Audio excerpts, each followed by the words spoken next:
At 1:45 p.m., two men stepped onto a Himalayan summit no one had ever claimed, only to be driven back by a raging blizzard, empty-handed of flags, carrying instead the quiet triumph of a mountain finally conquered.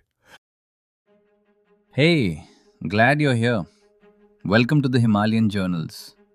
Here on this channel, we bring to you real stories from century old field notes. We try to keep it simple and calm here. Think of it as a documented history of the Himalayas from the early 1900s, covering stories of indigenous wisdom, epic expeditions, and groundbreaking science passed on just as they were recorded. Subscribe, zone out, binge. At 1:45 in the afternoon on June 25th, two men stood briefly on the summit of Rakaposhi, a Himalayan giant rising to 25,550 feet. A fierce blizzard was raging, and they did not linger. Surgeon Lieutenant Tom Patey of the Royal Navy and Captain Mike Banks had reached the top, and the moment marked the success of the British-Pakistani forces' Himalayan expedition of 1958.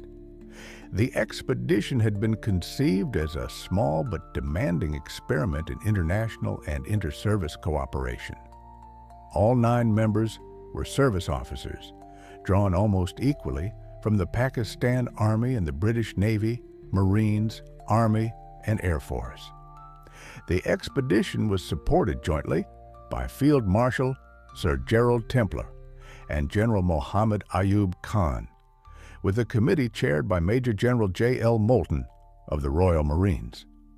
The aim was clear: to climb Rakaposhi, one of the great unclimbed peaks of the Karakoram. On April 26th, 6 members left Britain by RAF Comet. They included Tom Patey, Warwick Deacock, Richard Grant, Jimmy Mills, and John Sims, along with Mike Banks. In Pakistan, Lieutenant Commander Richard Brooke joined them after leaving the Trans-Antarctic Expedition. The Pakistani members soon followed. Captain Raja Mohammad Aslam came from the Punjab Regiment. Captain Shah Khan from the Northern Scouts awaited them at Gilgit, and a Pathan surveyor, Sahib Shah, joined from the Survey of Pakistan. Shah Khan's knowledge of the Hunza region and its people would prove invaluable, as would Sahib Shah's experience on mountain expeditions. Rakaposhi had a long and frustrating history. In 1892, Martin Conway had reached the southern approaches and declared the upper mountain climbable. Attempts followed in 1938, 1947, 1954, and 1956, each pushed back by altitude, terrain, or lack of strength.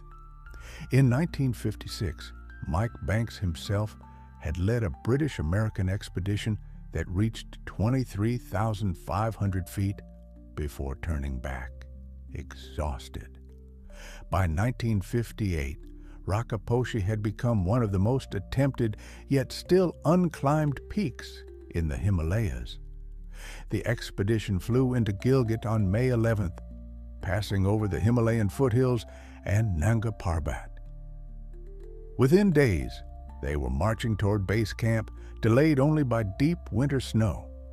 After waiting a week in pine forest, they reached base camp at 14,000 feet on May 20th.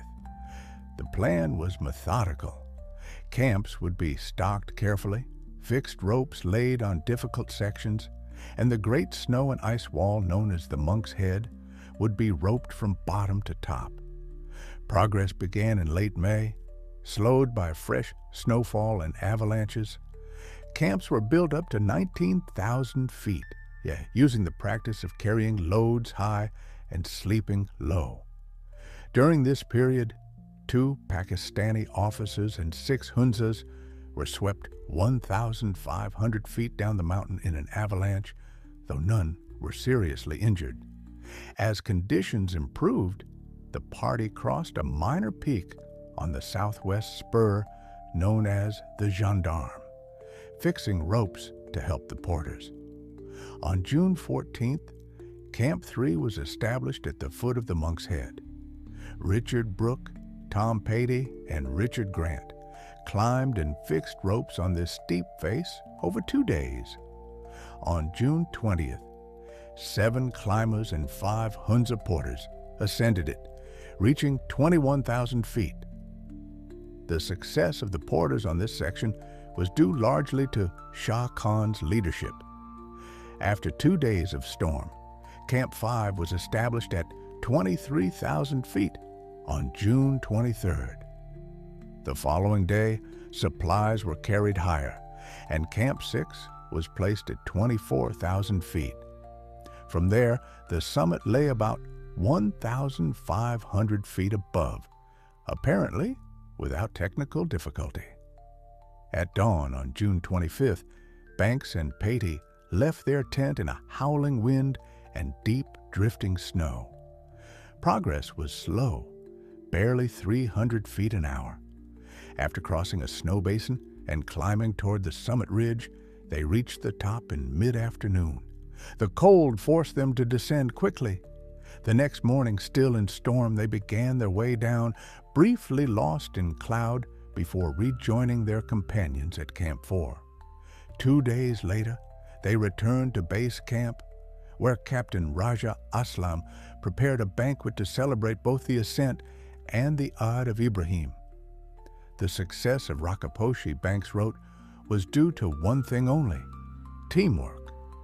British, Pakistani, and Hunza climbers had worked together in complete harmony, carrying 2 men to the summit, who only then remembered they had forgotten the flags they meant to raise.